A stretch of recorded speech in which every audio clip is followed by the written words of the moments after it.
On episode 17 of Out of Play Area, we invite our first producer onto the show, Yesenia Cisneros, a lead producer for Brass Lion Entertainment in New York City, working remotely from LA, California.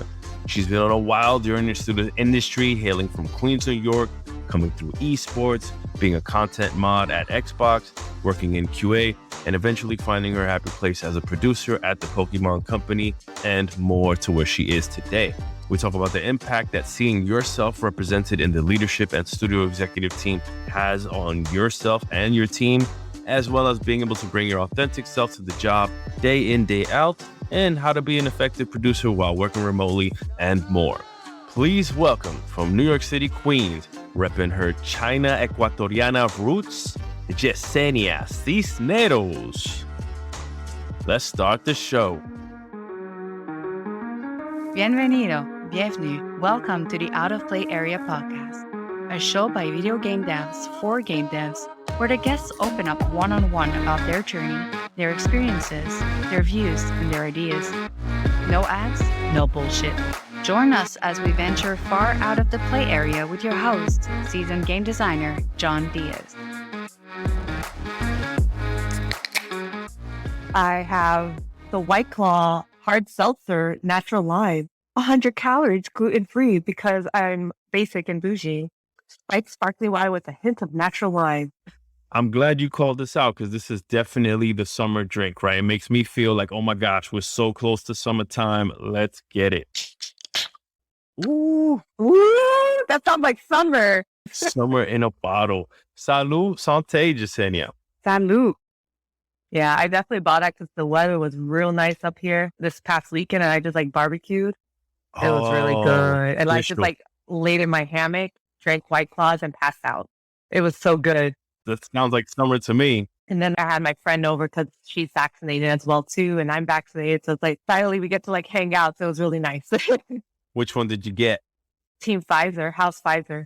Yeah. I trust the German engineering, man. I got Pfizer as well. I guess that just seems to be what's readily available around the Pacific Northwest. Yeah, I definitely didn't see much Moderna at all. Definitely a lot of Pfizer. But I remember when I was getting the vaccines for my parents up in New York, gosh, that felt like I was looking for Pokemon because it was so long. It literally took me a month or two. That's when they would just open it up. And I remember I had 6 tabs open on Google. Yeah. And just refreshing every single day, trying to get appointments for both of them. I felt like I was looking for legendary Pokemon. But you got your parents sorted out? You found them a slot? Yeah, I did. But man, that was a lot of fucking work. Oh, can I cuss here or no? This is a Come As You Are podcast. If you've had a day where you feel you need to let it out, then I'll be right there with you. Oh, love it. Love it. Yeah. Mm-hmm. So no, it was a fucking journey to get them those appointments. And what's funny is once I opened the gate to my parents, yeah, I'll help dad look for something. And then it became oh, you don't have to do that. But because I offered, then it was a daily check-in of did you find anything? I'm Oh, now we care. Okay, fine. So they were on me every single day. No, nothing's changed from yesterday.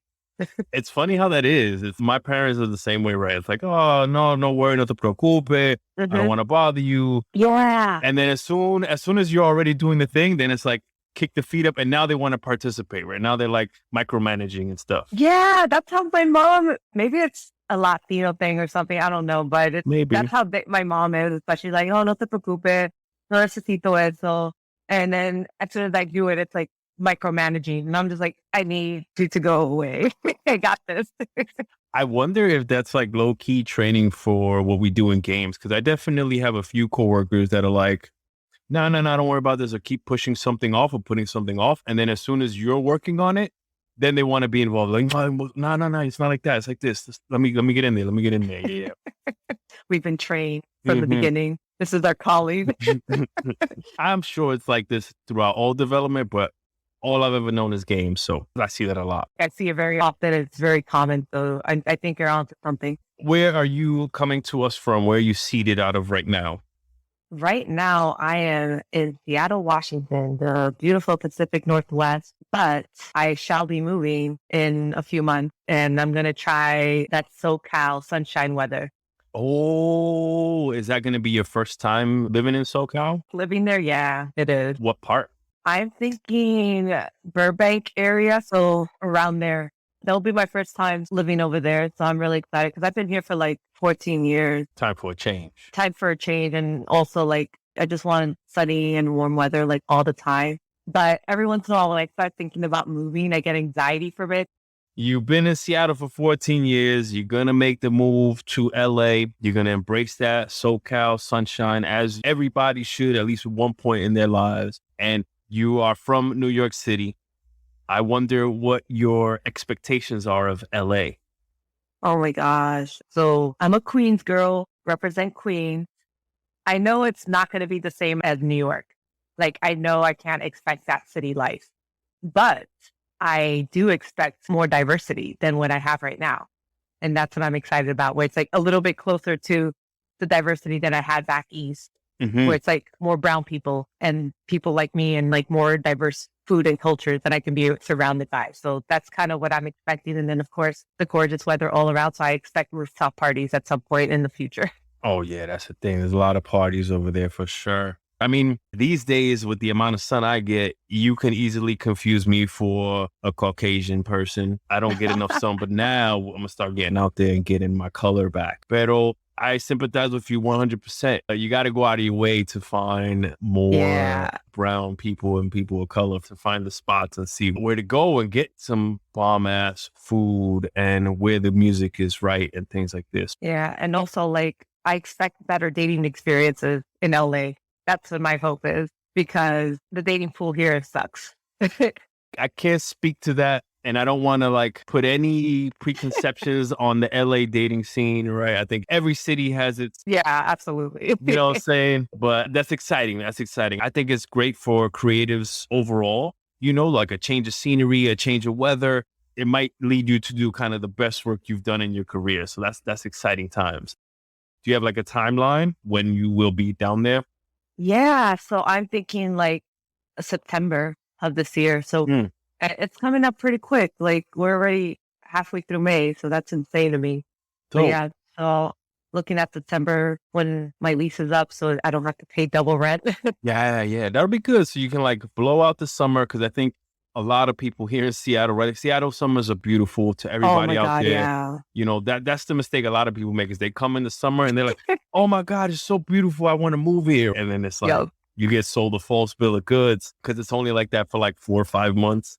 Yeah, I definitely came here during summer the first time. I do like how geeky the city is. I'll give them that, right? Like there's a lot of culture around board games, role-playing games, video games, VR, tech. And then you have kind of the nature outdoorsy vibe that comes together, you know, like with the water, the lakes, the boats, the mountains, the skiing, all that. So it's a really cool formula, but there's definitely something to be said for what happens when you get to warmer, hotter weather with sun and more diverse crowds, you know, so that'll be interesting. I'm really looking forward to it. But like you said, every city has its own thing. So I'm just like, whatever, but I'm living my best life. So I don't care.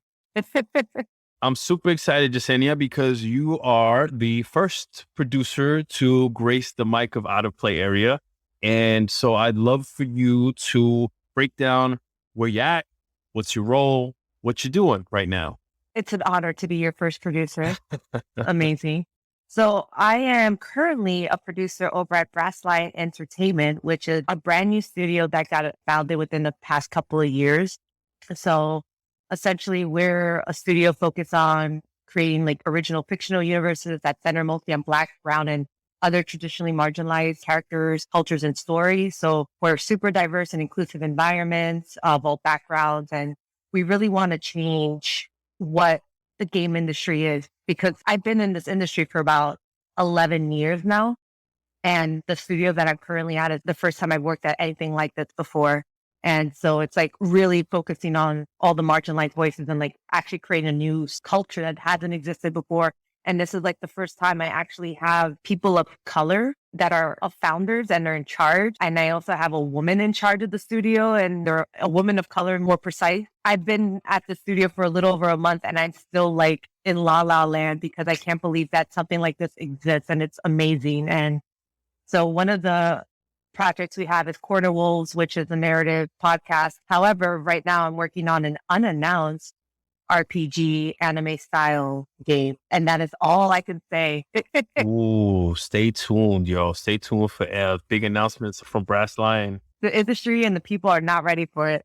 Okay. That's exciting. I think the last time we spoke getting ready for this show, you were just starting out. You were kind of getting, you were hitting the ground running. So this is great to hear how you feel after a month. It's always the honeymoon phase, right? And then you start kind of getting into the thick of things and in the flow. And so it's really cool to hear your perspective on what it's like to see yourself represented in that executive layer of a studio. I don't think that I can nudge on that enough. I would love for you to speak more about what that gives you as a Latina who's been in the game industry for a majority of the career, where you've come from and where you are now. How does this energize you in coming to work, in working on what you're working on, and knowing that this is how it's structured when you look up, down, left, and right? Yeah, no, that's a really good question. So being in here for about a month now, I stumble a lot when I'm talking about it because sometimes there's no words to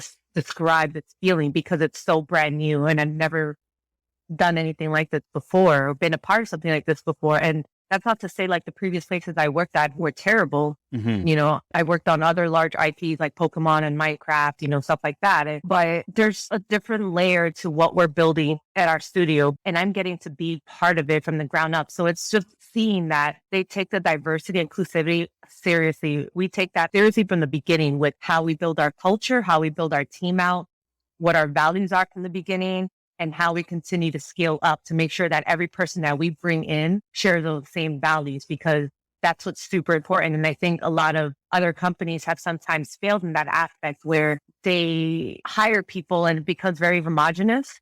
Mm-hmm. And then towards the end, they're like, oh, we need diversity and inclusivity. And it's like, you can't really implement diversity, inclusivity, and equity when you have a bunch of white people at the top and the same amount of people like taking charge of everything. You can't really change anything where the team's structured. It's like you need leadership to change. And it just becomes I feel a little bit harder to actually compete with that. So the fact that at Brass Lion, we're doing it from the beginning and like being very conscious of who we bring in, what we're building, how our team structure is, what our team culture is, what our values are, is super important because as we scale up, these values have to stay intact. And so for me personally, I feel for the first time ever, I don't have to prove myself anymore. Oh. So that is like such a relief. So many times, especially being a woman in the industry, being Latina in the industry, I feel like I get underestimated so often. Or that you have to work twice as hard. Yep. I get underestimated. I have to work twice as hard to constantly prove myself and my worth and that I'm good enough or better than my counterparts. And for the first time, I don't have to do that. It's like, they already know I'm a badass and they're like, here you go. And it's like, what? The only person I have to compete with myself is myself now. Like I have no one like holding me back in a way, if that makes sense. Totally. There's always all these barriers in other places I worked at. Now it's like, oh, the only barrier is myself now because I'm able to be my authentic self and bring my whole true self to this. That's beautiful. I mean, unfortunately, I've never worked at a place like that.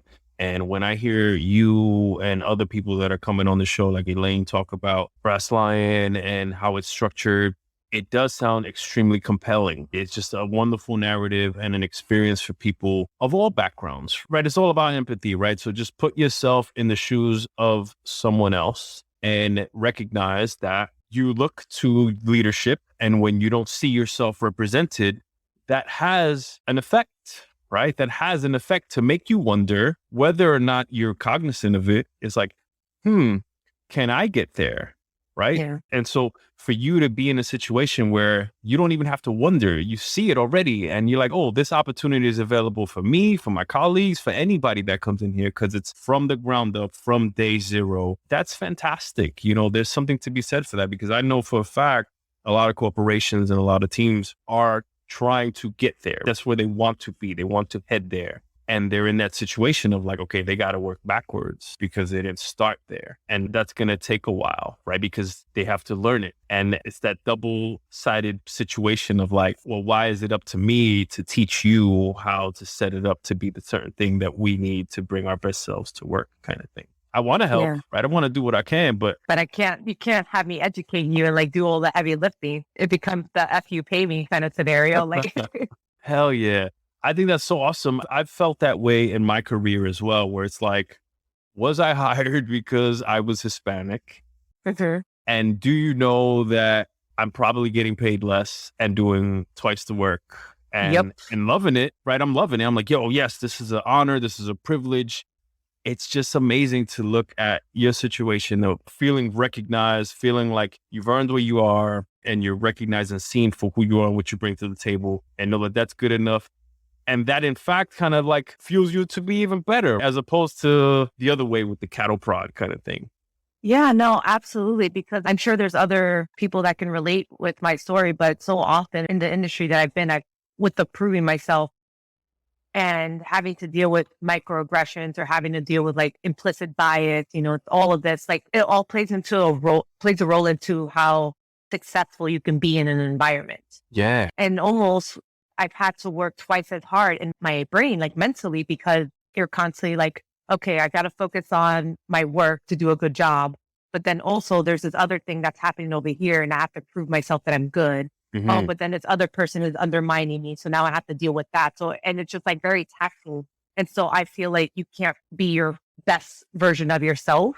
Sure. And so that's what I feel with like Brass Line, is that I can be the best version of myself, where it's like, oh, all of those barriers, all those issues that I've had in the past, they are gone. Like I'm considered part of the leadership team. I'm building the culture. I'm helping with the hiring process and bringing it in and building out with the culture and our team structure and processes from the beginning. And that is amazing. And I could be myself. And that's something I noticed actually within the past month, is that I've been noticing the part of myself come back and flourish, and it's one of those things like you don't even notice that you're doing it anymore because it's very subtle and you just get used to it. But the code switching, that's a real thing.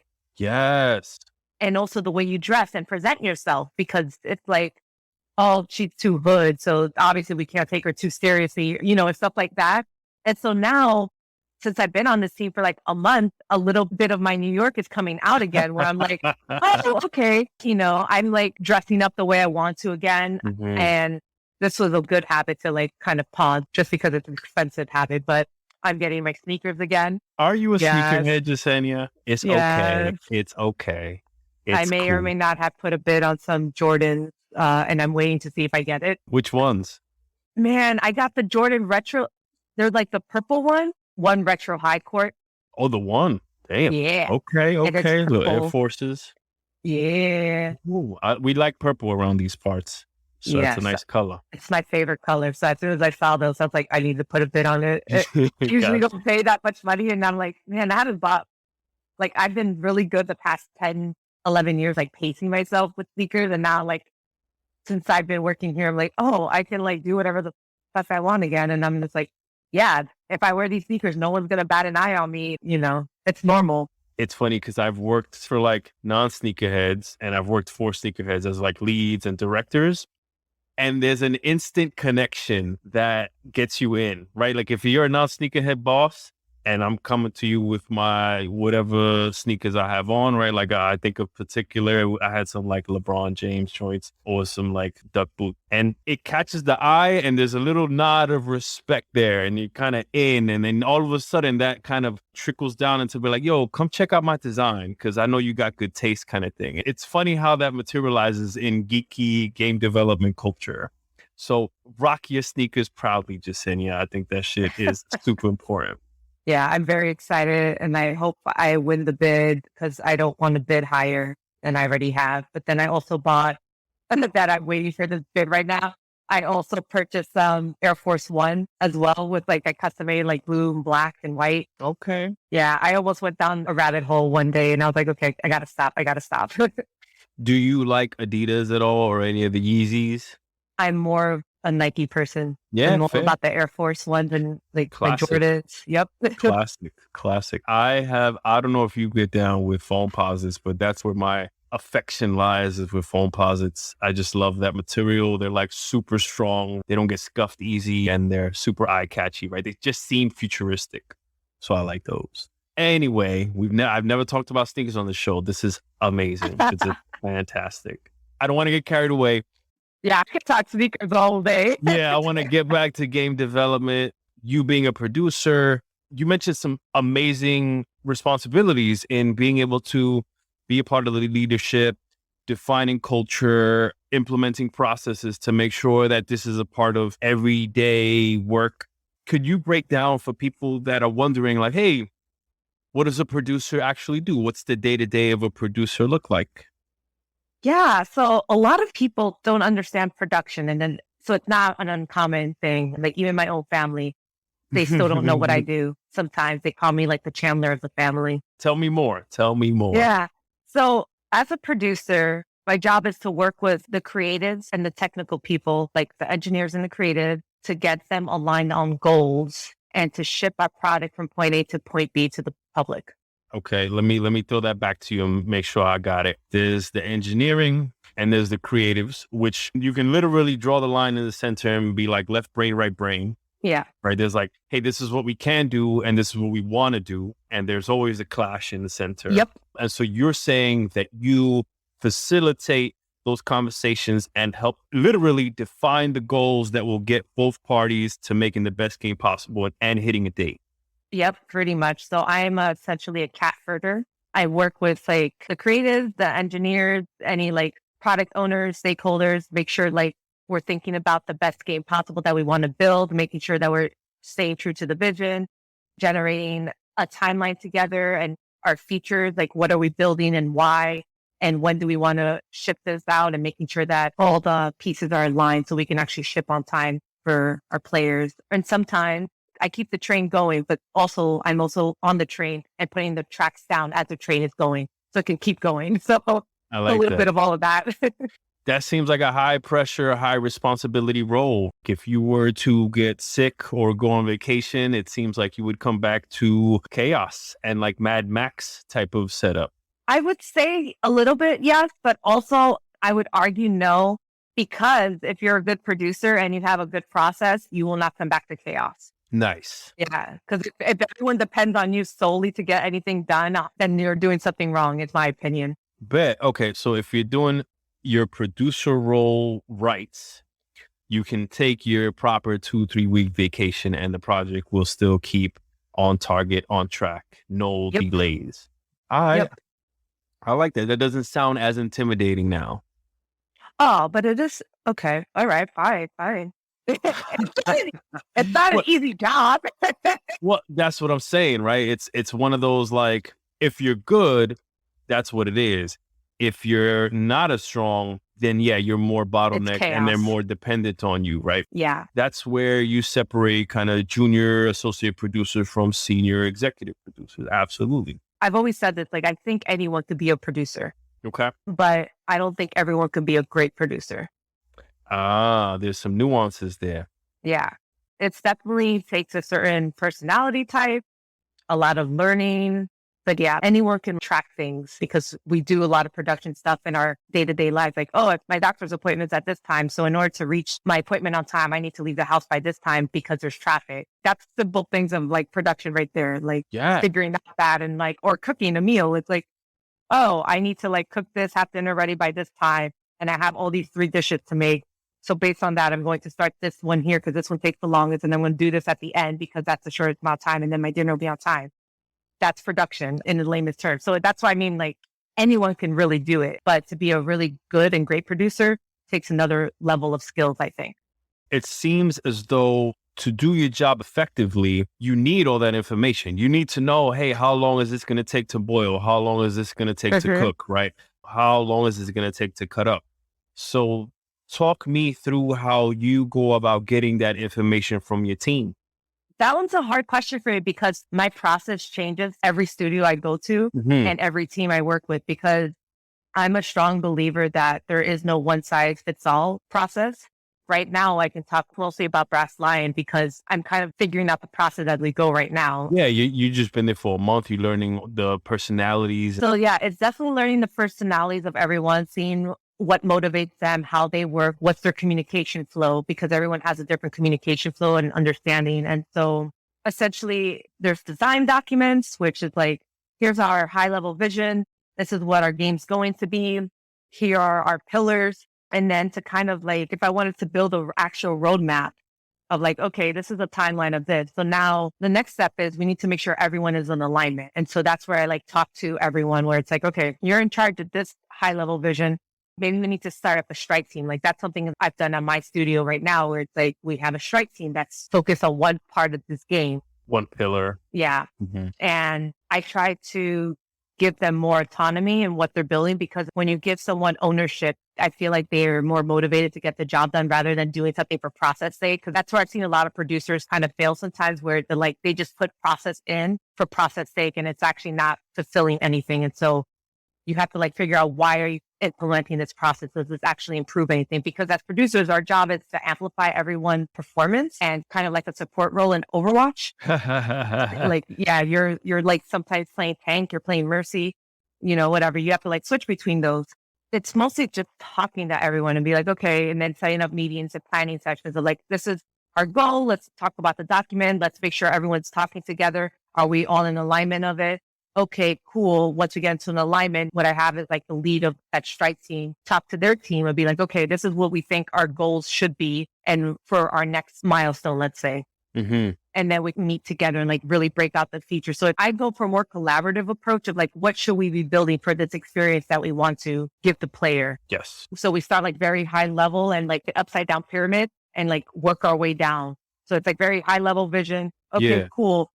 Well, for the next milestone, what do we need to build? We need to build X, Y, and Z. Okay, how do we get there? By building these features. Okay, now let's actually figure out, how do we build these features? And you go like to user story to task level. So that's kind of like my approach. I start very high level and big and funnel all the way down. That's a great visual. And I think that sounds like a very effective process. Start big and small and very specific, finite, concrete deliverables, get those wins, right? And then build that momentum on the team and then rinse, repeat kind of thing. And it also, depending on what part of the pipeline I'm in, I change my process as well too. So if I was like in early concept phase and pre-production phase before I go into full production, my structure and process changes from each one, because you need to make sure that you have that fluidity as well, because you need to find a balance where in the beginning, you're giving everyone enough creative freedom to build and really brainstorm and think big pie in the sky. Yes. Before you like go into production. And it's like, okay, now we have to like really tighten in on what we're building. We can't like do too much exploration anymore. And then as we get closer to ship, you have to tighten it again even more. It's like, nope, we're in ship mode. So that's another thing, like producers have to change their process throughout the development cycle. That's a great call out. And that's something that you cannot underestimate enough, right? Is the team or creatives, you give us rope, we're going to take the whole damn thing. And we're going to look to blow the scope any chance we get, as disciplined as we can be, as senior as we can be, right? To be like, hey, eyes on the prize. This is what we got to get to. The nature of what we do, fun things are going to pop up and be like, oh my gosh, we never accounted for this. And playtest is showing that this is awesome and we got to go deeper on this. So it's great that you called out that you recognize that different phases in the production, right, require different amount of leniency or tightening up. Yep. I'm curious how you handle these discovery moments on a project that are like unallocated or unplanned for, to be like, oh, we need a new level to teach this feature, right? If that happens at all. Oh, that happens on every project I've worked on. One of the things I really like to do is I like to get the team as quickly as possible to a functional build that we can play, because once you actually have it on the device and you get to experience it, now you're able to actually get that feedback that you weren't able to get. So like my main goal is always to try to get it working in the build as quickly as possible so we can have more time for play testing and polish and iteration. Because unlike software where it's like you can ship and it's functional, yay. Games, it's about an experience. What is the player going to feel? And so it's hard to account for that. And so that's where I usually add more time into the polish phase. And I try to get the build in as quickly as possible. So we have a lot of buffer time for polishing and discovery. And so that's kind of my tactic, what I do. And then there's other instances where it's in production, we have many levers that we can pull. You have this triangle where it's like, okay, do you want it good? Do you want this fast? Or do you want this cheap?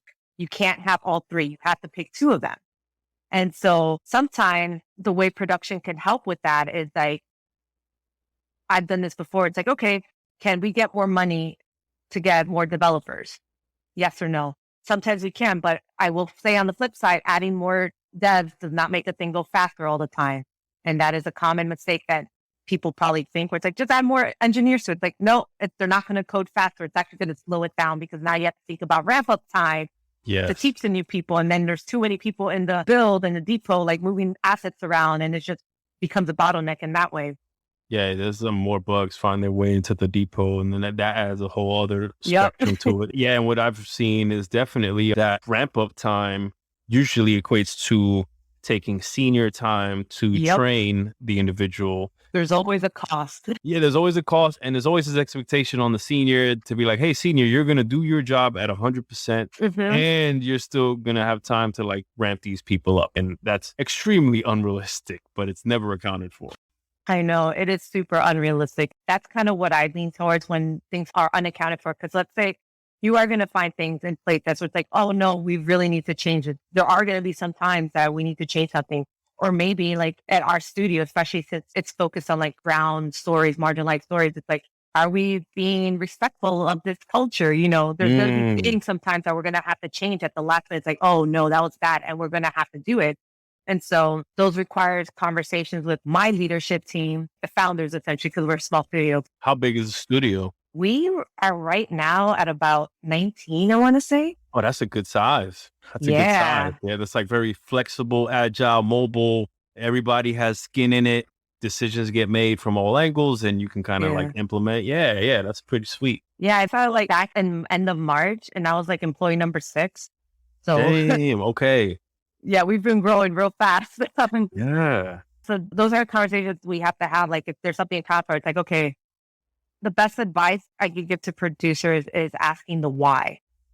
Because so often we get caught up in like timelines and burn rates and like, we're like, no, we don't have enough time. We have to get this done.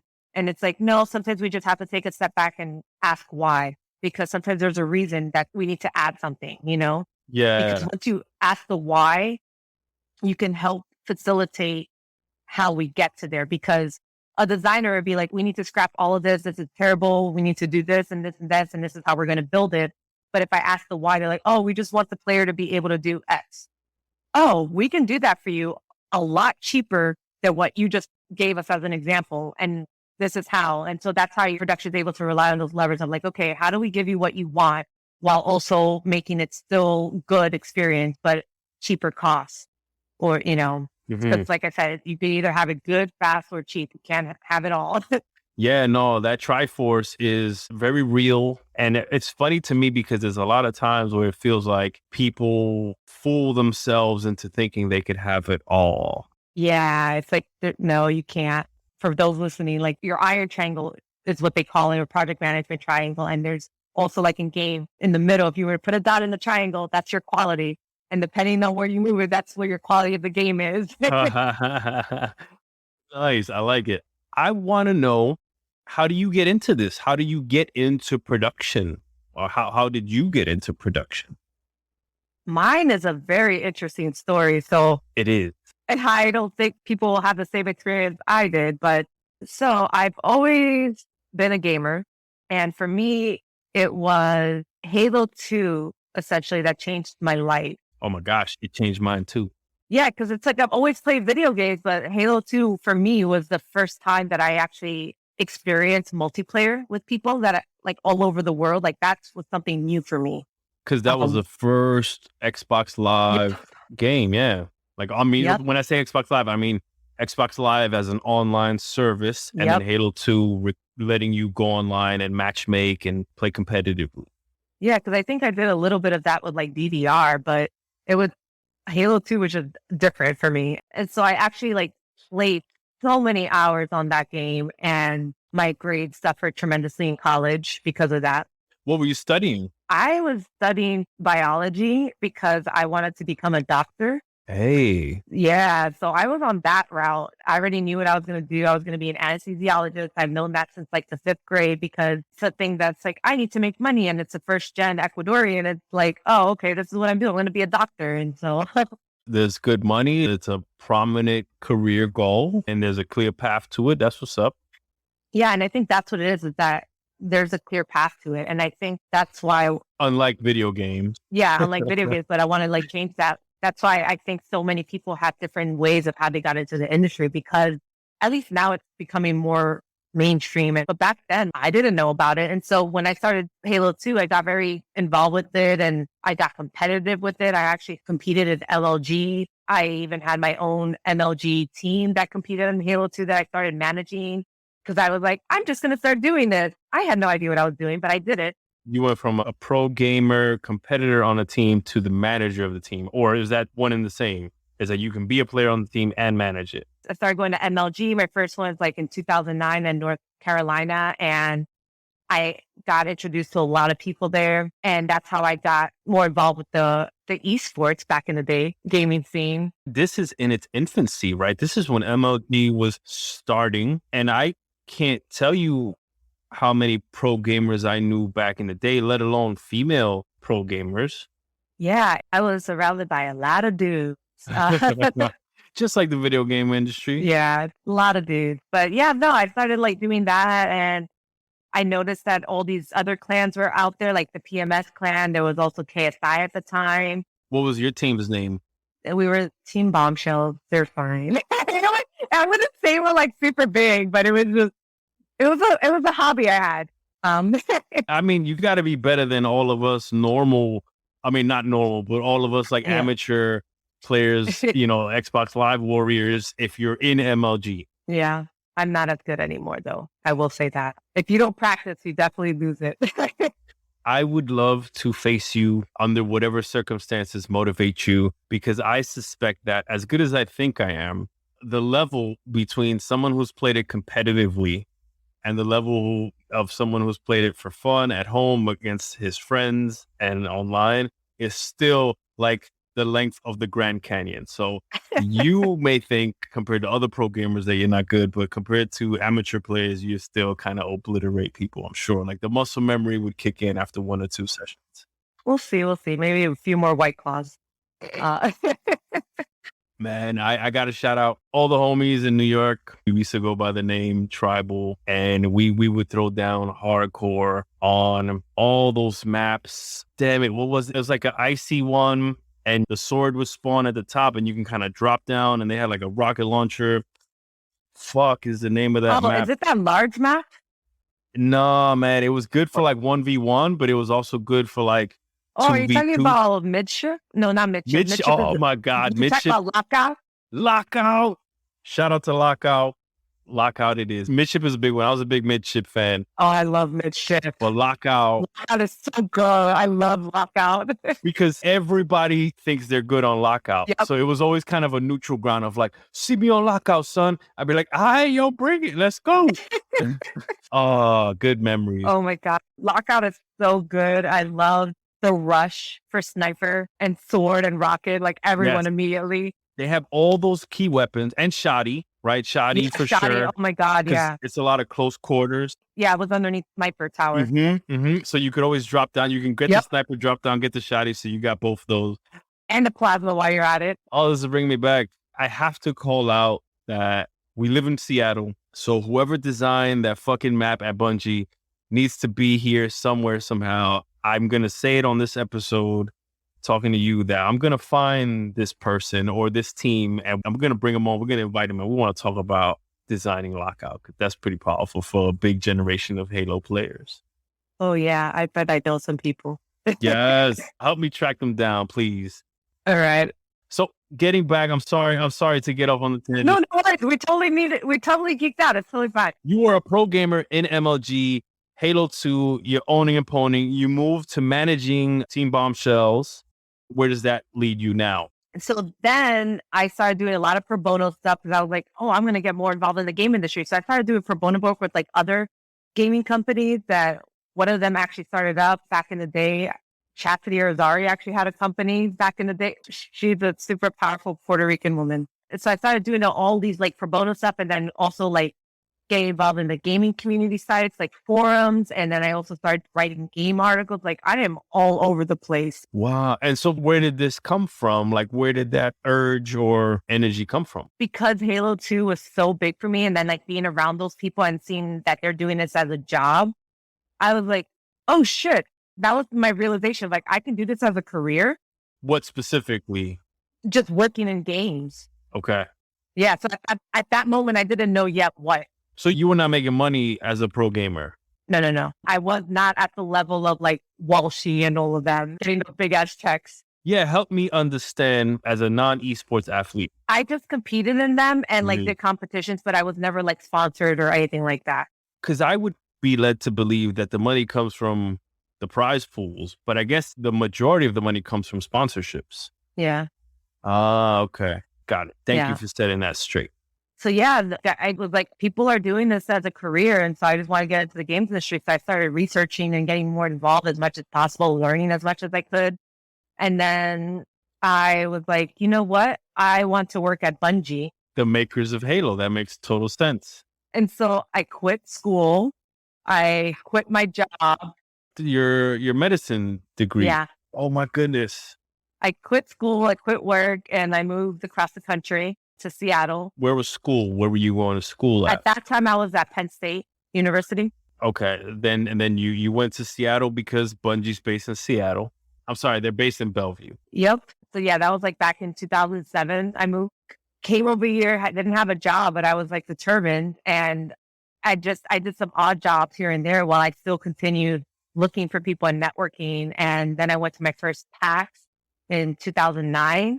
Tell me more about that, man, because PAX is kind of what brought me to Seattle my first time, give or take. My buddy moved here. But it's definitely one of those things. If you work in games or involved in games, PAX is a big reason for you to come to Seattle.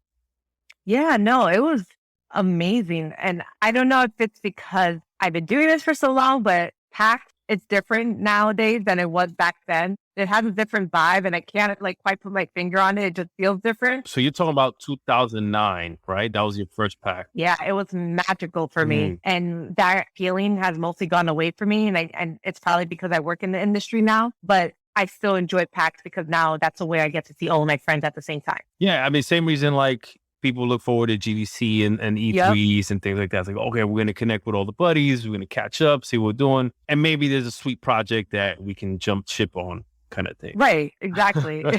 So, no, that's why like PAX was so magical to me. Like that was my first game convention that I've ever been to. And so I was all wide-eyed, bushy tail and like, oh my gosh. At that time, I was part of this female gaming group called Gamer Chicks. They were a great community because I learned so much from them. And I got to meet amazing friends from that group. And because of that group are some of my closest and best friends till this day. So yeah, I went to PAX. She was showing me around and I got to meet more people. And then I just happened to meet a group of mutual friends of hers where it's like, oh, hey, they work at Xbox on the Xbox Live enforcement team and they're hiring. I was like, okay.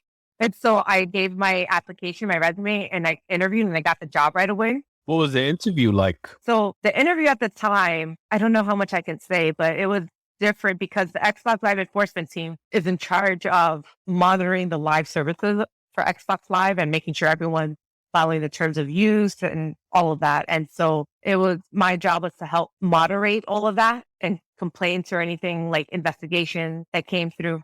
Does that all come from like player feedback? Like whenever I get pwned by some player, I'm like, oh, that motherfucker was cheating. Report player. Is that the type of stuff? Okay, cool. Yeah. And so I don't even remember what my interview process was anymore. That long ago. I do know that there was a lot of disclaimers of like, hey, you're going to see some stuff. Are you okay with this? That kind of thing. And you're like, yo, I'm from New York, Queens, man. This is a Monday. This is a Monday. That's copy. So I got to ask, right? Because I don't know how many people I'm going to get that have experienced that on the spectrum of like, this is a lot to handle process. And like, all right, this is just, somebody complaining. What was the type of things you were dealing with? Or was there anything kind of like too much to handle? Oh, yeah. All I can say without like giving too much away or getting in trouble by Xbox is I've seen a lot of things and I've heard a lot of things. And I've also had to deal with a lot of modders. Well, I mean, like, it's not too far-fetched when you look at Twitch streams and the type of language exactly that people look at use. Twitch streams and then just multiply that and think about images also. Images? Remember Uno back in the day? Oh, yeah, because we had the webcam. I forgot you had the Xbox webcam.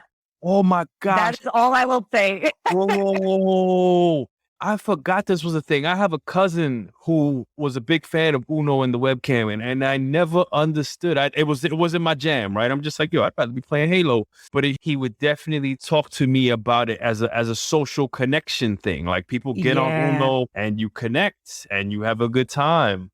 Wow. There is definitely something called Uno after dark, and there were definitely moments where things should not go into that part of the body.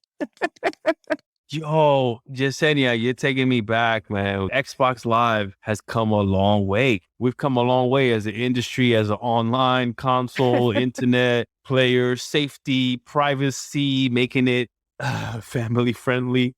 Jeez. Yeah. Wow. And 1 versus 100. Was this like a game show kind of thing? Yeah. Whoa. And that everyone talks about Xbox, bring it back, you cowards. Oh my goodness. Damn. This is fantastic. Good times, like over a decade ago. Jeez. Yeah. And so, I got my job there. And then from there, I went into QA. And my first game that I was a tester on was Fear 3. And then I also worked on Batman Arkham City. So this is worth highlighting is the fact that you transitioned to QA. How do you find that, right? How do you find getting in on kind of the development side of things? What skills did you learn? How was it, all that? So for me, I got into the QA side of things very non-traditionally. So when I was on the Xbox team, I was a contractor at that time, and that's super common in the games industry. And so I had to take like a 100-day break at that time. And the agency I was working with, they gave me a temporary job to kind of fill that gap. I was like, oh, this works out. But then I didn't get called back to that job because I outgrew the position. You were too good. I was too good. New experience. And at that time, I was really upset. But now I'm like, oh, this makes sense. Yeah, they were right. And then they were like, well, we're actually starting the QA team internally. Do you want to be a part of it? And I had like 2 choices to make at that time, because at that time I was looking at this position, which will pay me shit. Or I was looking at the customer support position with the tweet fleet back in the day.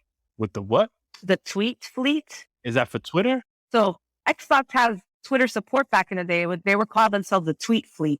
Because it was integrated early on back then. Yeah. Damn. So was it similar? Were you like kind of moderating and things like this? A little bit, yeah. And like doing more, but it was more customer support, like actually talking to people. So I had those 2 options where it's like I can go into QA, get paid shit. I can get this other job and get paid really decent. And I chose QA because I was like, I want to work in the games industry, so I need to do this path in order to get there. And so I want to emphasize the key decisions you made and those kind of sacrifices that you took. Don't let me put any words in your mouth, but kind of seeing the bigger picture and the long-term gain, right? Kind of running that marathon to be like, hey, this is what I want. Let me sacrifice for the short-term gain now for the long-term gain in the future. Yeah, absolutely. That's genius. Way to play the game, Yesenia. Thanks. But yeah, that's essentially what I did. I was like, I need to get in the industry if I need to bite the bullet now and like do this, and then I'll get paid later. Mm-hmm. And so I did that. And so I worked on Arkham and Fear 3. And then I got really good at doing bugs. Okay. First off, I need to tell you a story. Oh, please. We're all about stories on How to Play area. So I do not come from QA background. So this was like the first time I got into QA. It was so overwhelming for me because I had no idea what I was doing. I remember watching all the other testers. They're like doing logging bugs super easily. And I'm like, I don't know what I'm supposed to be doing. So people who think that test QA is so easy, like, oh, you just play a game all day. No, that is wrong. You actually have to figure out how to break the game. And that is actually not as simple. Is there no training, no like manuals, no like people to mentor you? Exactly. There's like back in the day, like this is the early days. Like I had no manual. There was nothing that told me how to game test or anything. So I just kind of jumped in, and they hired me because of my like skill set of what I've had in the past. And I have for organization, good communication skills, and also I was already internal. Pro gamer. Yeah. And they're like, okay, we'll bring her in, and this is a junior level, so it's okay. And luckily, like my boss at the time, he was a really good mentor where I was just like getting very overwhelmed. And I said to him, hey, can I just borrow your time? And can you just sit with me? Because I actually don't know what I'm supposed to be doing in order to like test this game. Like, am I just running around here? And then I remember he sat down with me for like 20 minutes There's no test plan that you're following in it? There is a test plan, but there were some areas where it was like ad hoc testing as well, where it's like you're just supposed to go play by yourself. And that's the part I was like struggling with, where I'm like, I don't know what I'm supposed to be doing. And so that's when he like sat down with me and like ran down to a level with me, like, this is what I usually check for. And to be fair, you're probably playing like an alpha or beta build of the game, right? There's like super buggy, super unstable, doesn't look as what you'd expect the game to look like. Yeah, because he sat down with me, like walked me through that whole process, I was able to become a really good tester. And then I ended up being the one with the most bugs per day, which was really cool. And then I got like promoted twice within a year or so. In the off chance that this mentor is listening to this episode, the Yesenia Cisneros episode of Out of Play Area, let's give a shout out. Let's pass the roles on, man, for the mentor taking the time. For you, first of all, for pulling aside and be like, yo, I need help, right? That's not something that's built into a lot of our DNAs, is being able to recognize it, be like, yo, hold on, man. I don't know what I'm doing. I could use a little bit of help, and learning how to ask for the right questions. I want you to shout out this person in the off chance that they're listening to this episode. His name is Evan McGuire, and he's over at Bungie now as the main QA lead. Oh, shout out to Evan McGuire. Nice. And with all of that, I ended up being in charge of regressions, and I became like the point person on our QA team of like working with the lead and like all of that. Like, this is what our process is. I'm doing the triaging. I'm assigning the bugs out, working with Rocksteady and their bugs and like back and forth. So when you got promoted, what were the roles? I just got more responsibilities and more pay. Hey, that's a good way to be. So it wasn't like official, like lead, but you unofficial kind of point person. Hey, that's a good place to be. I've been in that position a few times where you just do the job that needs to be done and you're good at rallying people. That's a super valuable skill that it's awesome to hear how you've naturally built it, but also kind of on the job, and then see how that evolved into a producer role. That's super interesting. Because I remember when I was there, I was like, I really enjoyed doing this. At that time, I had a project manager also on our team. And I remember talking to him and going, I want to continue working in the industry. And I really like doing this because I like solving problems and figuring all this stuff out. However, I don't want to be a tester all my life, but I want to do something like what you do. I don't know what to do. And he was like, you could be a producer. And that was the first time for me that I ever heard the term producer. And I was like, oh, shit. He planted the seed. Yep. But I will give shit. I won't call him out, but I will give shit for him underestimating me. Oh, okay. Hell yeah. Let's air it out. Yeah, because I remember at that time, he's like, you can do this. I was like, oh, okay, cool. And I remember he's like, if you stay in QA, though, that path to production, like the career path to production from QA is a long way to go. And he's like, it'll be a while. And I'm like, okay, sure, whatever. My next job, after I left that, I went to an indie studio. I became a producer. So worked my way up into associate producer. And then I went over to Pokemon. Is this Niantic or the Pokemon company? The Pokemon company. I'd love to hear more about that. I have very little context as to how these amazing games get made. Like, I was in there, Pokemon Blue, Pokemon Silver, Pokemon Sapphire, all those on my Game Boy Color, Game Boy DS. When did you get in, and how was that like?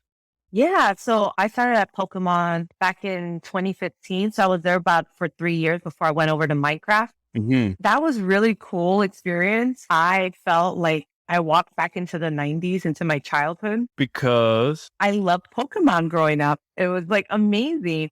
And then to go into the office with all the statues, like there's statues of Bulbasaur, Pikachu, Charizard, and it's just like, yeah, exactly. It's like amazing. So that is the feels I had when I walked into the office. I was like, oh my God, I can't believe I work here. And it's like so cool. And everyone's like, loves the product that we work on. And it's very family oriented, great work-life balance. That's all the things. Yeah. I mean, like, I don't care who you are. If you're a game developer, you have a little part of your soul that goes out to Nintendo and would love to be able to say that, hey, I had a time as a Nintendo game developer. I will say, me personally, because I don't want to take the credit, I did not work on the Game Boy games, like no Nintendo games over there, but I worked on like some other apps on the Pokemon side. Oh man, I do miss my discounts. It was really good discounts over there. Towards anything? Yeah, Pokemon and also like Nintendo. Dang. How is it structured out of curiosity? Is it like what you would expect from a development team, or what was the role? What were you responsible for? So the team structure is a little bit different over there. So for as long as Pokemon's been around, I think now it's like 25 years. Geez, yeah, like mid 90s, early 90s, probably. Yeah, so the main pillar and product for their company is the trading card games. Those are still going really strong. And so when I joined there was still no internal game studio developed. And then maybe like a year later, we had an internal game studio. Wait, is that because of what the games are made in Japan or something? Yeah. Okay, that helps me understand better and put some context around it. That's why a lot of people don't realize that Pokemon Company is its own company because it's not, everyone's like, oh, Nintendo. I'm like, no, the Pokemon Company. But like our sister companies are Nintendo, we have Game Freak, and we have That's Creatures. right. Game Freaks. Okay, bet. I'm sorry. I was all confused. I should know better. So Pokemon Company is more on the physical games and the trading cards and things like this. Yeah, and they did more of like all the international sales and everything on the US side and coordinating between us and Japan. So think of like the PR, the marketing, like all of that lives there too. And so then we started an internal game studio within Bellevue. And that's when I left the marketing department and I went over there again because I wanted to get back into games. And our team was maybe like 12 people. It's a really small team. Yeah. But the team structure was really cool. Like I was the main producer on the whole team running multiple projects. And so I worked on the Pokemon TV app. I helped kind of launch the new app because it launched after I left, which is a digital version of trading card. I think it's called a Pokedex or something like that. I forget what the app name is called, but it lets you like keep track of the cards that you actually get. And it just looks cool, kind of like a journal. And then I also worked on the trading card game online version. And so that required a lot of coordination with multiple departments. So yeah, I pretty much kind of built the process for our internal game studio as well. And like figuring out how to have this game studio run within an already established business model. And so I was the person running back and forth between all the different departments to kind of figure out what the process is with like, what's our process with our localization team? What's our process with marketing? What's our process with business and product development, and kind of making sure everyone's talking to each other.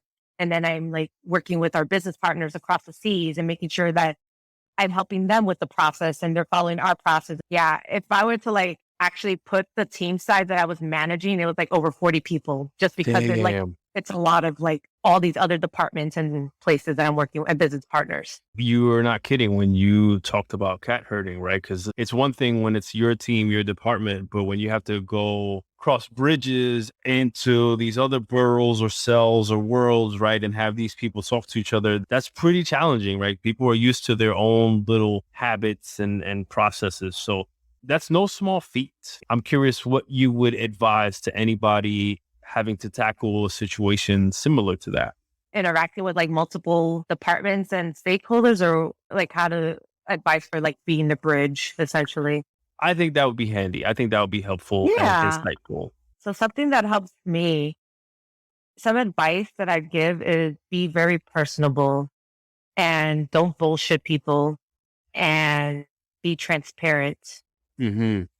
Like, and ask, be transparent and be fearless with questions, because you have to ask a lot of questions sometimes, and sometimes it's intimidating, but you have to ask the questions in order to get a better understanding of what you're trying to get at, or make sure that you're understanding 100% what that person is telling you. Because as the facilitator, making sure you're the bridge between all of these people, you have to make sure that you understand what everyone is saying so you can deliver a concise message.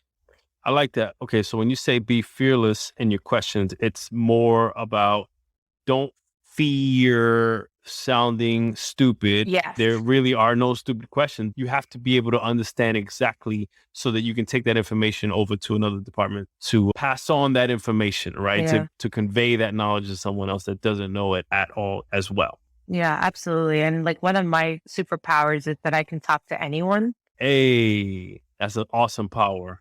Yeah. And so it's really comes in really handy, because it's like one thing that I've always done, and I always advise new producers, especially coming in, it's like, don't always talk to people about only tasks. Because eventually, if that's all you talk to them about, people are going to be like, oh, here she comes again. She's going to ask me like what my status update is on this and that. But if you keep it more casual, I can empathize. yeah, Oh shit, producers hit me up. I know what they want. exactly. I'm late on the thing. Exactly. And so I always advise new producers to not be that way and be like, bring into the mix your own personal personality, like and talk to them like a regular person, like, hey, how's your day going? And you'd be surprised at how often task and status updates come naturally into the conversation without you even asking. Wow, that's powerful, Jasenia. That's powerful. You set up a mechanism just by being more personable that the information you would normally have to hunt down just comes to you. Yep. And then that way, when you interact with the person, it gets to be more fun, more meaningful, More positive. more positive. Yeah. As opposed to like, give me the work. Where's the work? I need the work. Exactly. Yeah. Hey, that is some executive producer level type stuff right there. Thank you. Thank you. Yeah. And so that's how I got into the games industry and now I'm at Brass Lion. Yo, I love it. So coming from an anesthesiologist pursuing biology in college to loving Halo Pro Gaming, making the move to being like, yo, I'm gonna work for Bungie, and ends up working for like every damn company out in the Pacific Northwest. And now it's gonna leave us because she's working for Brass Lion in New York City and she's gonna move down to LA. I see that. Yeah. That is an amazing trajectory. I love the fact that the New York City game development scene is growing, is thriving, and is building games and telling stories that I don't want to say can only come from New York, but like make sense that they're being incubated in New York City, being the mecca and the melting pot of so many cultures and immigrants and things like this that it is. I'm a big fan rooting in the background, right? I hope I can get some swag and rep you guys. Oh, absolutely. I'd love to understand or call out any tools that are like your besties or your go-tos, or it doesn't matter for what you do, right? It's like, I use whatever, whenever, anything that you would tell people to brush up on if they want to get into this kind of thing. If they want to become a producer, I really recommend people signing up for newsletters. I think it's called Game Dev Industry. You just get daily emails and updates about what's happening in the games industry. And that's something that's really good to do. Is it GameIndustry.biz? Yeah, that. So that's a really good thing that I like to, just because if you don't have a lot of time, you can actually see at least at a high level what's happening in the games industry, because they give you all the headlines and then you have the option to go in and read it a little bit more. So I look at that. I read various articles. I also look at the GDC vault, if there's a way you can get access to that from someone. Yup. Because there's a lot of good talk. I also recommend looking on YouTube and like other people, producers in the industry, because most of us have websites and sometimes they link to their talk. So listening to them talk. Also recommend getting into like communities and like the Discord, like shout out to Latinx and Gaming Discord. Shout out to Latinx and Gaming. Come and join us. Like our community is large and thriving. And like I met a lot of people, and that's actually how I found out about Brass Lion, because someone posted in there like, yo, they're hiring. And then I got a job there. And already I've helped like so many people get a job just by mentoring them within that Discord. And I'm like, not to brag, but I'm like super proud of that. No, let's not understate that. I've gotten like 3 or 4 people jobs this year. That's great. And that's kind of the sum of the past 10 years, right? Like I think I'm doing more now than I did before. Yep. And that feels so great. To your point, this is kind of addictive. And I could see how people become recruiters or or mentors, because it feels so rewarding to help people get put on. That's really a big reason why I'm putting this show together, is to tell the stories, to help people see that we come from all different walks, shapes, sizes, backgrounds, experiences, right? You have a very unique story, Jasenia. So I love the fact that you're here telling it, to let people know that, hey, there's no clear one path to get on, but it definitely involves sacrifice. It involves getting out of your shell, talking to people, trying different things, and being kind of relentless. Yeah. Keep going, taking opportunities, and having a goal. To your point, picking up and moving across the country, right? To be like, yo, this is the thing I want to get into, and never stopping. And now it's going to kind of come full circle, because you're connected back to your hometown. So that's beautiful. I know. That has also made me kind of teary-eyed when I like joined the team. I'm like, wow, I've gone full circle. It took me like 14 years, well, 11 years in the industry, and then full circle. And so it's wild. But yeah, no, like I recommend to people like trying to get in, it's like read up as much as possible, subscribe to that newsletter, know what's happening on the industry. This is going to sound so cheesy, but Twitter, there's a lot of things that you can just follow on Twitter. Like all the game dev people are in there and talking all the time. Definitely don't take everything as gospel because everyone has opinion. Yeah, for sure. I mean, I got to connect with you through Twitter, but actually that brings me to a good point is you were nominated through, I hope to become a better homie with, but I want to call him a good homie, Juan Vaca. He dropped your name on his episode of the podcast. So I got to ask, how do you know Juan? I know Juan from Latinx and Gaming. So yeah, I met him about back in September, October of last year. And yeah, I saw him randomly on Twitter and he had the Ecuadorian flag.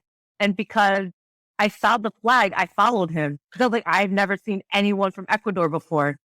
And so Okay, for context, like online or like in gaming? Or in like, gaming and online. Okay, fair. Boom. Okay, good. Yeah. Like I was like, holy shit, you exist. Like, cause I haven't seen that since I moved over here. Mm-hmm. And so I got very excited. And then he followed me back. And then I like posted something back in like September. I was like, hey, I posted on Vivenet's to Twitter. I was like, I want to get more involved in like mentoring and like doing panels and stuff like that. Cause I haven't done it before, but I really want to. And he was like, yo, you should sign up for Unidos Online and do a webinar. And so I did. And so there's a YouTube video of me talking about production. Oh, snap. I'm going to find this. I'm going to post it in the show notes. And so, yeah, that's how I know Juan. And so we've become homies. He's my familia since then. And yeah, I love that crew a lot. Like I've gotten to meet so many other wonderful folks in the Latinx community. And I've told them already before, but I'm like, this is the first time in a while that I felt truly at home because I haven't been able to find a community like this in the gaming industry this whole time. I feel like I've been siloed and away from everyone. Absolutely. I tell them the same thing whenever I get a chance to chat with any of those people. It's like, man, where were you guys like 15 years ago? You know, this is fantastic and beautiful. Yeah. Now we help people get jobs. If you're ready for the lightning round, we can jump into this thing. All right. Let me stretch. Do I have to shout out also a person for the next podcast or no? Oh, yeah. That comes at the end. Sorry. Spoiler alert for all you listeners. Spoiler alert. She don't listen to the show, guys. That's the thing. It's okay. We're going to make her a fan. It's okay. Okay, let's go. Let's get into this. All right, let's go. What is the last game that you finished? I'm so bad at finishing games nowadays that I like jump in and out all the time. Like right now I started picking up Bayonetta and oh, that's so good. Yeah, once I like ignore the male gaziness of it, it's a really good game, but it's really hard for me to continue it because of that. Call that out. I mean, be fair to call it out, right? Like we can't give the East Hemisphere developers a pass all the time to do that thing.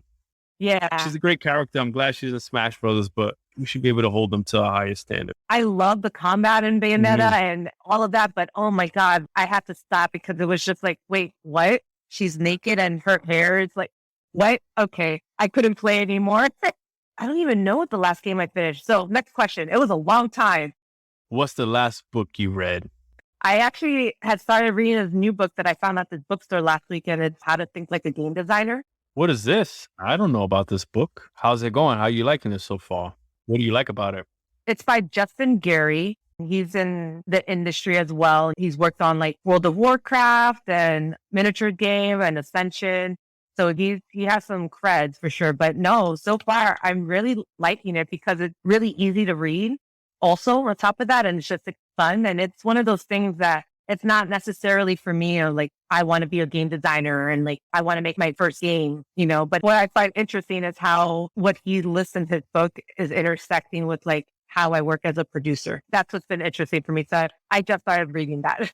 I need to do my homework on this Justin Gary character and check this out. Yeah. So far I'm a few chapters in and I'm enjoying it and it's a nice read and it's exciting. And it's just like, oh yeah, this makes sense. And this is how I run my production team as well, too. I'm like, oh, yeah. So I just like seeing the correlation. And I always like learning new things and what people are saying, even if it works or doesn't work. Yeah, what type of idea is in there in terms of like running your production team that you found? So one of the things that he mentions in the book is essentially like, okay, you want to make a game, you want to be a game designer, but you get overwhelmed because you have this high level idea of what you want to do as a game. And then he like breaks it down, like start at this level and then break it down into small chunks. That's that upside down pyramid. Yep. So I just kind of like saw that and I chuckled. He's like, make sure that you write your goals for what you want to do in the design. Like, yep, that's kind of what production does too. Like, what are our goals for this deliverable? What is the goal? Oh, now we make features out of those goals. So I like correlated that like, oh, goals equal features. Like these are what the goals are for this milestone and these are what the features are. So yeah. Okay. So what is the thing that you enjoy the most about the job? That I'm surrounded by Black and brown people. Hell yeah. What's your favorite part about working from home? My favorite part about working from home is that I don't have to wash my hair every day. You have a lot of hair, man. Gotta take a while to clean and dry. And also get to wear sweatpants every day. Yes. Amen to that. What is the thing that you miss the most about being in the office? Vibing with people like I am with you right now. I'm a huge extrovert. And so I love like shooting the shit with people in person. Virtual, it's a different energy than like in person. Yep. Yeah, that's pretty unanimous across the board. Every time I ask this question, it's been like, yo, the people hanging out, the energy, play testing in person, eating, whatever, things like this. Yeah, because it's all those casual moments and connections that it's easier when you're in person because it's like you're sitting at your desk and then you hear two people having random conversation. You're like, what the fuck are you guys talking about? And then it's just like starts being a stupid conversation about like chicken or whatever. I don't know.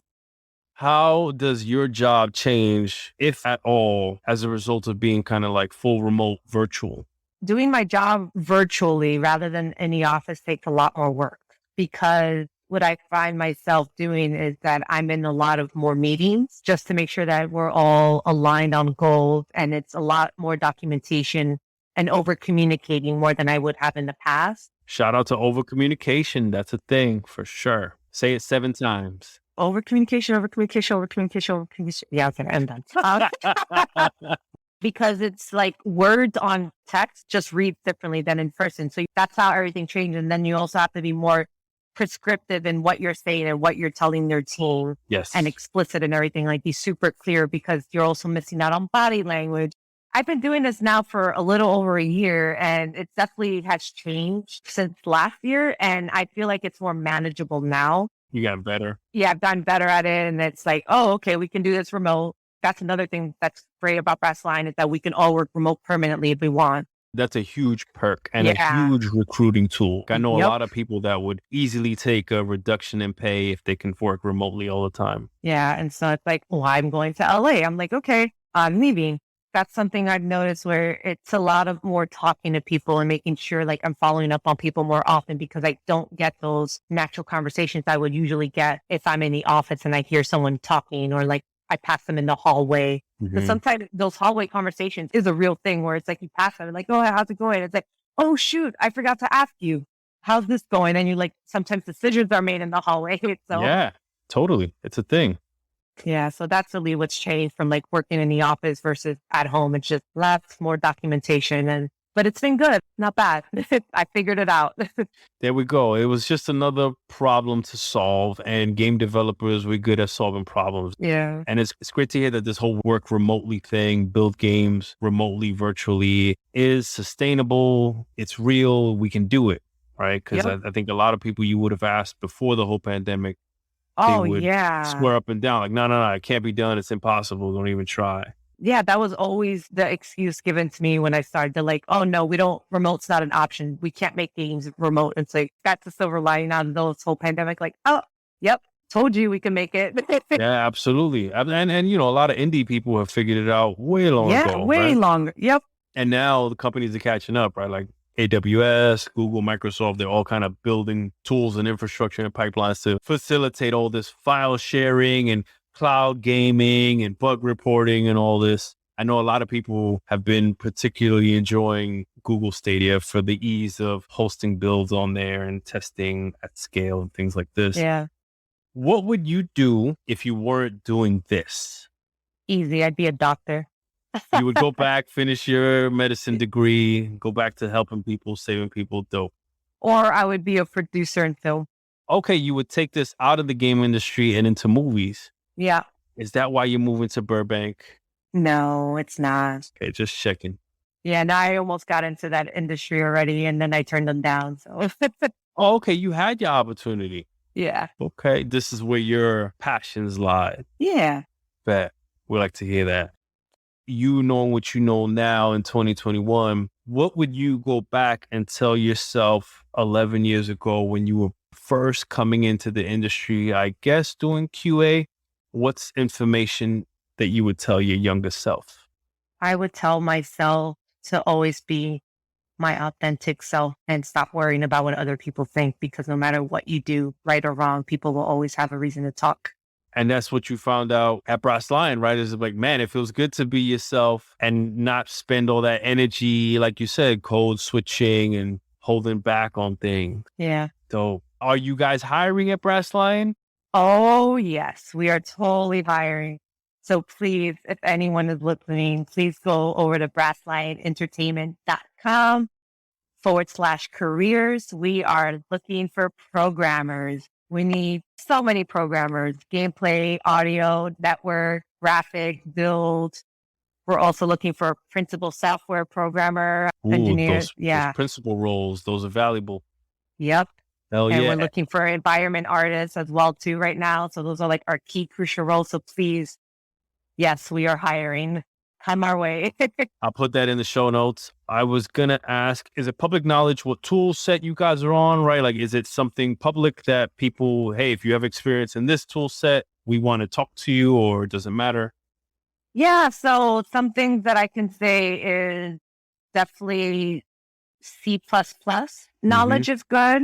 Having some experience in the industry is good, because right now I feel like it's more mid and senior level roles and more than anything. That is mostly what I can say in terms of like tools. It's like definitely know C++. And then if you have experience with Unreal Engine, that is a bonus. Question for you. What tools, software do you use to do your producery job? The main tool is Excel and PowerPoint. Spreadsheets and PowerPoint. PowerPoint. But then also I use a combination, especially working remote, I use a combination of Miro board.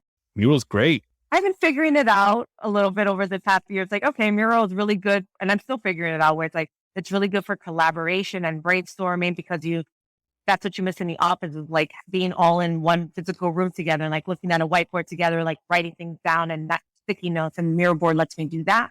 It's essentially, for people that don't know, it's a virtual whiteboard. You can have everybody dragging and dropping Post-it notes, grouping and categorizing, drawing arrows and circling things and highlighting things. It's really awesome. Yeah, you can, and there's even templates. You can put a roadmap together in there. You can put a mind map together. Like, it has so many different features to choose from. So I use a combination of that. And I also have used tools like Azure DevOps and Jira for task tracking. Jira's popular in these streets for sure. Yeah. So those are mostly the tools, but Excel is always like fell back with like, oh, is there a tool that exists for this? No. Okay, I guess I'm going to use Excel. Yep. The old tricks of the trade. If you like living in spreadsheets, consider a role in producing. Jasenia, we made it. We're at that point in the show where I would ask if you've had a fun time falling out of the play area, and there is someone who you would like to nominate to fall out of the play area behind you, who would that individual be? That individual will be Mario Lanao, and he is a data analytics person at Google, and it's very gaming adjacent. So I would talk to him. He's awesome dude. Also, like, met him through Latinx gaming. Thank you for that recommendation. Mario, I'm coming at you. That's the beauty of this multi-billion-dollar gaming industry, is that there's a lot of ways to slice the pie up, and there's a lot of critical pieces in here. And data is not going anywhere, and that's a key part of how we build games these days, for better or for worse, right? We have to look at the data and see what players are doing, when they're doing it, how they're doing it. And Google is a key player in that space. And Googlers are pretty special people, so that'd be dope to bring one on. Yeah, he's a special person. Yo, this is fantastic. Jasenia, thank you so much for coming on. I've had a damn blast. I kid you not. It's like reconnecting with a person that I grew up with, you know, riding the 7 train, riding the N train in school. Same. Hell yeah. Do you have any last words for the listeners out there? Last words. Brass Lion is hiring. If you have any questions, you can follow me on Twitter at Miss Yesenia C. My DMs are open to continue the conversation going. But yeah, everyone, keep doing awesome and never stop learning. I know it's cheesy as it is, but keep doing that. Thank you so much. Have a good one. Thanks. I don't give enough credit to producers these days. You see a lot shifting to these PM roles as program and project managers. I still consider them producers. Anybody that saves me time from doing one of the things I'm weakest at, which are time estimates and telling leadership how long to anticipate I'm going to need to spend on working on something. And really, the answer I always want to tell them is, I have no clue, but I'm going to make up a number that is way off and adjust it as we go. And it's either going to blow the sprint up or down. All that to say, I'm grateful that they exist so that I don't have to live in Jira or Jazz and other platforms longer than I have to. How did you enjoy the episode? Do you want to learn more about producers and PMs? You know what's apparent in speaking with Jasenia is that this comes natural to her, and she enjoys what she does. And it's infinitely better because she's able to bring her authentic self to work and be around people she can connect with and learn from in her native hometown in New York City. It's a wonderful thing, and I can't wait to see what comes from that studio and team. Please check out the show notes for their careers page and hiring, as well as Jasenia's social media and links to her production webinars and other interviews where she shares her knowledge. On episode 18, debuting September the 27th, we sit down with my good friend Matt Udvari, co-founder and CTO of Aquifer Motion, coming to us from Austin, Texas, where he and I worked together at Midway Austin way back in the day. And his company Aquifer is credited on the list of 20 startups to watch last year, as well as Forbes' list of rising startups to watch with diverse founders. We sit down and walk through his journey into and around the video games industry as a game designer at Day One Studios, working on MechWarrior, up through his time at Midway, being a lead designer at Foundation 9, then Total Immersion, and more. Make sure to follow so you don't miss out on that episode. Out of Play Area releases new episodes every other Monday on all your favorite podcasting platforms, as well as YouTube. As always, devs, I'm your host, John Diaz. I'll see you on the next episode. Stay strong, stay true, and stay dangerous. Mega Ran, take them home. Flight attendants, prepare for takeoff. Cabin crew, please take your seats. We are now about to enter the out of play area. Yeah. If you can't reach me, I apologize. Since we out of play, I never compromise. John D, NYC, know we got the vibes. Make sure you hit that follow when you hit subscribe. Out of Play Area Podcast. Out of Play Area Podcast. We out of play. It's just a little something for the game devs. Stay strong, stay true, and stay dangerous. Had to switch the styles for a challenge. Best thing out of Harlem since young Miles Morales. A new podcast comes to provide the balance with game dev veterans and rising talents. Out of Play. Welcome to the Out of Play Area Podcast, a show by game devs for game devs, with no ads, no BS, just the real.